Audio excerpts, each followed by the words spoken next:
కూర్చో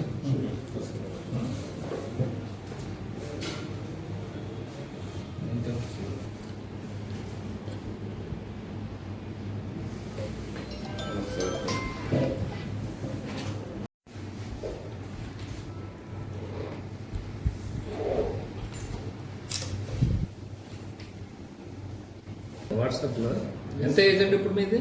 78 రాజా గారు అంటే కుర్రాడు. సన్మానం చేస్తాను జిల్లాధికారులు భాస్కర్ అయ్యా రన్నింగ్ రేస్ ఛాంపియన్ రిజర్వ్ బాల్ గారు ఖాళీగా ఉన్నారు.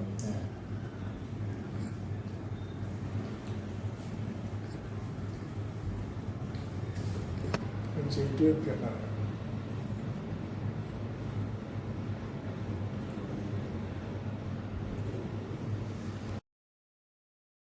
ది 28/7/2026 ఉదయం 11 గంటల టైంలో చిలకలగూడి పోలీస్ స్టేషన్ లిమిట్స్లో జరిగిన ఒక డేహెచ్బి అఫెన్స్లో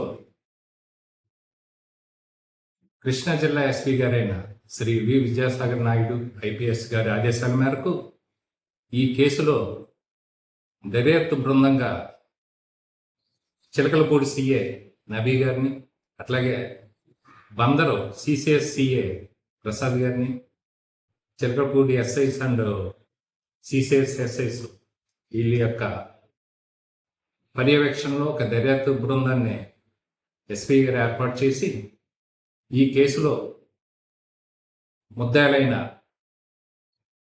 చుక్కా వీరబాబు, అతని భార్య చుక్కా శ్రీలత, ఇతని అన్నయ్య అయిన చుక్కా వెంకటేశ్వరులు, వీళ్ళు ముగ్గురు దగ్గర సుమారుగా 84 గ్రాములు గోల్డ్ వస్తువులు రికవరీ చేయడం జరిగింది. అట్లాగే ఈ కేసులో A1 నిందితుడిగా ఉన్న ఈ చుక్కా వీరబాబు అన్నయ్య వెంకటేశ్వర్లు A3గా ఉన్నాడు.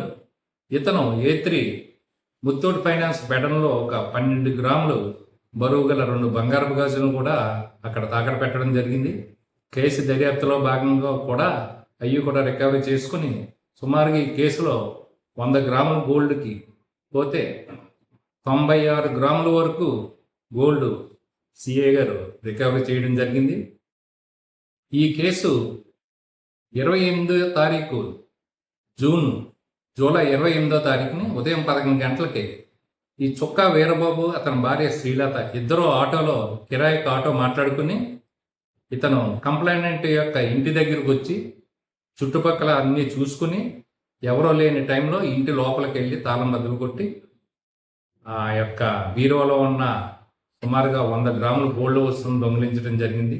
ఆ నేపథ్యంలో సుమారుగా వీళ్ళ దగ్గర నుంచి ముగ్గురు దగ్గర నుంచి కూడా 95 గ్రాముల గోల్డ్ వస్తువులు రికవరీ చేసుకుని వీళ్ళు ముగ్గురు వ్యక్తుల్ని ఈరోజు జ్యుడిషియల్ కస్టడీకి పంపించడం జరుగుతుంది. వీళ్ళ మీద పాత కేసులు ఇలాంటి నేరాలు గతంలో ఎప్పుడైనా చేశారు? పాత కేసులు ఏమి లేవండి, ఇది ఫస్ట్ టైం. సార్ వీళ్ళు ఎక్కడ ఉంటారు సార్? ఇక్కడికి ఎందుకు రావాల్సి వచ్చింది సార్? ప్లాన్ ఏంటి సార్ ఇదంతా?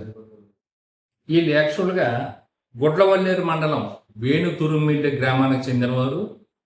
ఇందులో A1 చుక్కా వీరబాబు అనే అతను ఈ కేసులో కంప్లైంట్ యొక్క తండ్రి దగ్గర చదువుకునేవాడు. చదువుకుని వీళ్ళు ఇంటికి రాకపోకలు అది జరుగుతుంది.